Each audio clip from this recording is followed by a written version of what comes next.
Greetings to everyone. A very good evening if you're from India, and namaste to all of you who are watching from different parts of the world. So it's a interesting topic. I want to start with a prayer from Yoganandaji's book, Whispers from Eternity. And this prayer is called, this is a prayer demand of devotion, and it says, "Open my soul's secret door. I'm crying in a wilderness of loneliness. With eyes closed, I have long knocked at doors of darkness, praying that they will open and reveal thy light. With a million thirsty cravings of my heart, I long for thee. Oh, wilt thou come?" Om Shanti, Shanti, Shanti. Loneliness, I think, friends, we are all familiar with. We all experience loneliness at some time or the other in our lives. It's a universal human condition. And by human condition, I mean a condition where the soul experiences separateness from God. And to varying degrees, we experience this separateness as loneliness and in many other ways. But as long as our ego experiences separation from pure consciousness from God, we will experience loneliness in our life. And Yogananda ji in this beautiful prayer gives us the key. He says, "Open the soul's secret door." But before we go, and towards the later part of this talk, we will discuss various ways of how we can open the soul's secret door. But to go back to what is loneliness, we know it's a feeling. And what kind of feeling is it? It's definitely not a feeling that brings fulfillment or happiness or contentment. It's a negative state of being. And it accentuates an aching feeling of incompleteness, a sense of unfulfillment, a sense of being unloved or unwanted or worthlessness, whatever we may want to call it. But it makes us aware of the poverty of our little self. And somebody gave that as a beautiful description of loneliness. It's a poverty of the self. And it brings to our attention an innate lack. And often we struggle in that confusion. What is this lack that we are fighting with? Because we don't have clarity. So we can't even put a finger on what is this. Why am I feeling lonely? What is this lack that I'm struggling with? What will bring me happiness or a feeling of completeness? And often we look to people, circumstances, things outside of us, thinking that, they are responsible for our happiness. That loving friend or loving partner was supposed to bring me companionship or a sense of completeness, or this perfect arrangement of circumstances was supposed to make me content and happy and fulfilled, and so on and so forth. And as long as we place this responsibility outside of ourselves, friends, we do not heal ourselves from this condition. And the primary responsibility for healing ourselves from loneliness lies with us. And the most important step is take responsibility for your state of being. Take responsibility for the feeling that you're experiencing. Now, no matter where we are, we may be, in a very material state of consciousness, or we may be a soul devoted to God, striving for God consciousness. No matter where we are, we will experience loneliness. And depending on where we are, we need to apply certain principles that will help the soul begin to experience a sense of fulfillment. That full sense of fulfillment comes in degrees. We cannot expect loneliness to just vanish, but however, it's important for us to take steps in that direction.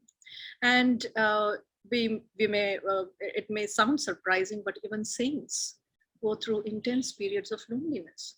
And their loneliness is that soul's aching distance from God. And the more we move closer to God, this feeling of loneliness can become very accentuated. And if we can use that feeling to propel us positively towards God, it helps us take a further leap. So, but before I come to that, but I want to talk about how we can overcome loneliness at every level. Maybe, I'm not yet, serious about my search for God. I just want to feel fulfilled in a, very ordinary way, in my job, in my family, in my relationships and my friendships. I just want to come out or overcome that sense of aloneness. So how do we do that? First, like I said, take responsibility for your life and begin to assess your life. Often loneliness reveals a self-centered life, a state where we are very preoccupied with ourselves, and a sense of negative dependency. Now, what do I mean by negative dependency? We live in an interdependent world, and our life is full of interdependencies, and it's a beautiful state to be in. We all support and help one another. But it will be nice to reflect now and then whether our dependency is positive or negative. A positive state of dependency would be that relationship or that day-to-day transaction where we are giving, where we are joyfully giving. And a negative state of dependency would be that where we are used to taking, where we are used to receiving and we expect more and more. So to be in a constant state of expectation is, in a sense, a negative state of dependency, because it implies you're wanting to receive something or you're wanting to take something from situations or people and so on. So the first step we want to take, if we recognize ourselves to be in a negative state of dependency, is to start trying to shift it to a positive state. Learn to give more. Identify situations or circumstances. Take one little step at a time, where you do a selfless act for somebody, or you go out of your way to relieve somebody of a stressful point, or to help them if they are unwell, or to I'm just taking mundane examples, do a errand for somebody who is in need, and so on. There are lots of opportunities in life for us to lift our energy, and that's what a positive state of dependency does. When we catch ourselves, loneliness implies a state where we are low in energy, where the energy has gone down the spine, and we want to be able to lift that energy up the spine to be able to come out of it. Very important, keep the mind strong. Now we start with a weak state of mind because we have entered that state of loneliness, because we have let go of our strength, we have let go of our innate courage, and now we need to reclaim these innate qualities of our soul. And if it is, admittedly, it will be difficult to do it by ourselves. What you need to do is find somebody who can encourage you, who can help you, who can be your partner in helping you reclaim a sense of completeness. So find somebody to help you become strong in your mind, in your heart, to exercise courage. Remember, all things will pass. And so too with this brief season of loneliness. So, but it requires the strength of the mind to plow us out of the state of being and take us to a more content, joyful state. So take help from people if you need to. A third thing I want to say is involve the heart's feelings. We live in a world where we are constantly bombarded by, so many distractions, technology, social media, you name it. They're all how do I put it? It keeps our mind shallow. They dull our heart's feelings. Reflect on these when you're using, when you are, pandering to the many distractions of your life, and see if they're not dulling your heart's feelings, or if they're not numbing your mind. And when we continue with this pattern of energy for a period of time, friends, we do not realize, but the disease of loneliness is creeping in. On social media, we all experience it. We have, 500, 1,000, 2,000 friends. How worthy are they? How meaningful are they? And loneliness implies a lack of meaning, a lack of love, a lack of purpose to our life. Whatever we do, imbue every breath, every act with meaningfulness, with purposefulness. This is very important, friends. In our casualness and in our irreverent attitude to something we do, we are sowing a seed of loneliness. We are sowing a seed of discontentment. We are increasing that separation between who we are now and who we are in truth, in reality.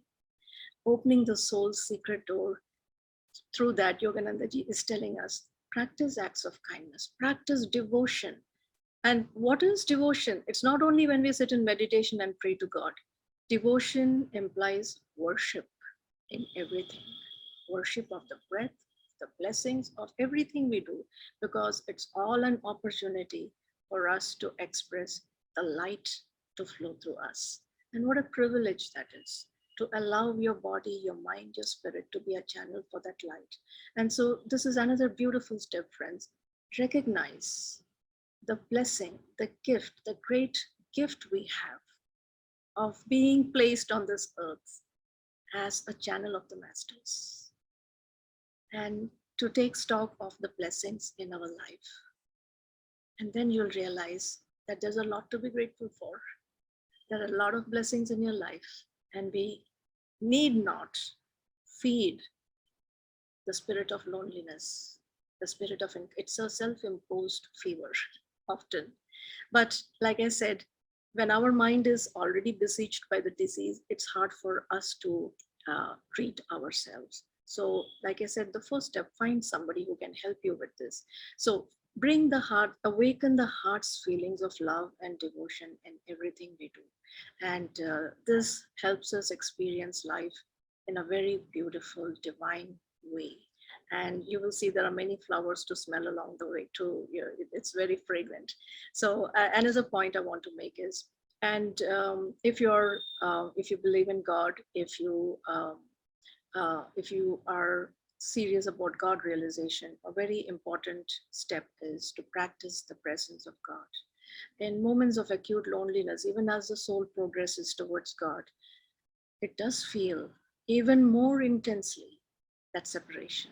As the soul experiences now and then that delightful companionship of God, it also is sometimes brought to that feeling of total absence of God too, only so that the soul may be propelled with even more enthusiasm and a sense of adventure to reclaim its true home. So it's just nudging us. Loneliness is, to put it positively, it's a state that is pushing us, that is nudging us, that is coaxing us to enter into that temple of love, into that sanctuary, into that home we call God. So, so practice the presence of God. It may be through japa, it may be through chanting, through affirmations, through prayer, through inviting the divine to fill your heart, to dissolve that sense of loneliness with that delightful ecstasy and presence of God. So practicing the presence of God is very important. Swami Kriyanandaji said, develop your inner citizens. We should nurture our inner environment. What are our thoughts? What are our feelings? What is the inner environment? He said, be creative, nurture noble aspirations, high ideals. Even if it is sometimes, we may spend a few moments or in a few minutes just, playing with high ideals or playing with noble aspirations, which is good. It lifts us out of the mundaneness of, ordinary ways of living and habits and tendencies, old tendencies, habits. Pluck yourself out of that mire, out of that barren, desert, and place yourself in those realms of inspiration. Say, okay, I would love to do this. I want to do this. Start there, and then put down simple day-to-day steps that you can take to fulfill those noble aspirations and high ideals. But we need to hold on to these, inspirational ways of living every day. Don't just live casually. Don't just live by habits. Don't just live by tendencies. When we get up in the morning, the first prayer we want to make, Thy will, not my will. This is one of those secret doors that we can open and allow God's presence to enter your life. Even if it is difficult for you to say that, tell yourself, I must say this. Sometimes we just do it. Don't think too much about it. Should I say it? Should I not say it? Should I do this? Should I not do it? Anything that lifts the soul's energy, that brings a change in your life and in others' life is worth committing to. Don't be on the fence with those noble thoughts and aspirations. Commit yourself to it and then take a step forward. And with that, friends, let's take a few moments to close our eyes, visualize the world in God's bosom of love and embrace.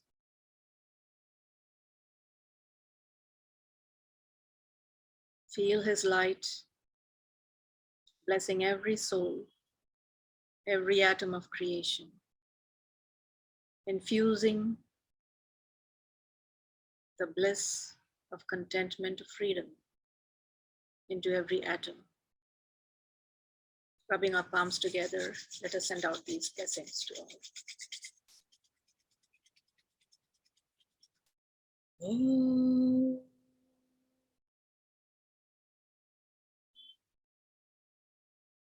Om.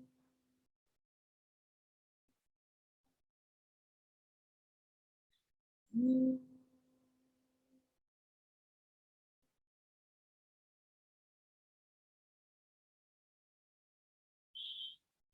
Om Shanti.